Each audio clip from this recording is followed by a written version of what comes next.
வணக்கம் நண்பர்களே.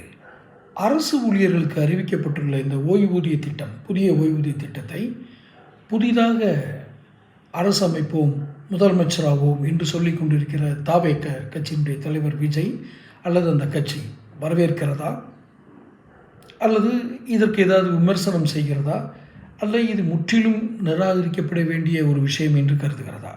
எது உண்மை? இதை குறித்து விஜய் ஏதாவது கருத்து தெரிவிப்பாரா? இதுதான் நம்ம இந்த பதிவுடைய நோக்கம். பொதுவாகவே விஜய் எந்த ஒரு பொது விஷயத்துக்கும் கருத்து தெரிவிக்கிறது இல்லை, பத்திரிகையாளர் சந்திப்பு நடத்துறது இல்லைன்னு பொதுவான குற்றச்சாட்டுகள் உண்டு. இந்த அரசினுடைய நிதி நிலைமை எவ்வாறு இருக்கிறது?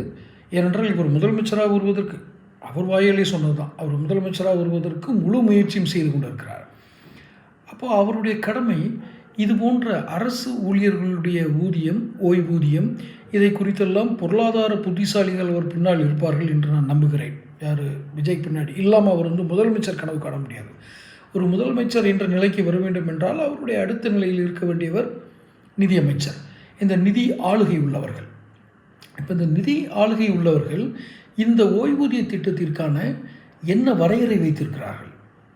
இல்லை இது சரியில்லை, இப்படி அள்ளி தெளித்த மாதிரிலாம் இது பண்ணக்கூடாது, போகிற போக்கில் அள்ளி தூக்கி கொடுத்துட்டு போகிற மாதிரி ஒரு அறிவிப்பை வெளியிடக்கூடாது, நடைமுறைப்படுத்துவதற்கு சாத்தியமான விஷயங்கள் இதில் இருக்கிறது அல்லது இல்லை, இது மாதிரி விஷயங்களை சொன்னால் மட்டுமே விஜயை குறித்த ஒரு பிம்பம் நமக்கு உருவாகும். ஆம், இவர் இந்த விஷயத்தில் இதை மாதிரி கருத்து சொல்லியிருக்காரு, அப்போ இவருக்கு நிச்சயமாக ஒரு கருத்து, ஒரு பொருளாதார புத்திசாலித்தனம் இருக்கிறது, அல்லது பொருளாதாரத்தை குறித்த ஒரு புரிதல் இருக்கிறது அப்படிங்கிற ஒரு நம்பிக்கை நமக்கு ஏற்படும்.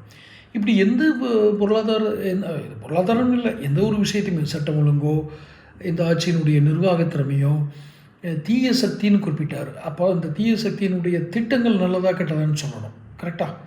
தீய சக்தினா சாத்தான் கொடுக்கும் வரம் சரியா தப்பா, அல்லது சாத்தான் மக்களை ஏமாற்றுவதற்காக இது போன்ற வரங்களை கொடுக்கிறதா, இல்லை ஒரு குறிப்பிட்ட மக்களை மட்டும் ஏமாற்றி மீண்டும் சாத்தானுடைய ஆட்சி வருவதற்காக அந்த சாத்தான் இப்படி வேலை செய்கிறதா? ஏன்னா தீய சக்தின்னு அவர் சொன்னதுனால இப்படி சாத்தான் எதற்கு முயற்சி செய்கிறது?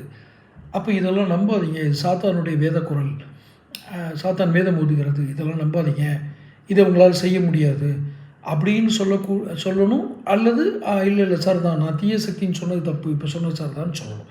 ஏதாவது ஒன்றை இந்த ஓய்வூதிய திட்டத்தில் இந்த அரசாங்கம், தீய சக்தி அரசாங்கம் என்று இவர் சொன்ன அரசாங்கம் அறிவித்திருப்பதை இவர் எப்படி பார்க்கிறார் என்பதை நாம் அறிந்து கொள்ள விரும்புகிறோம். தொடர்ந்து பேசுவோம். சேனல் சப்ஸ்கிரைப் பண்ணிக்கங்க.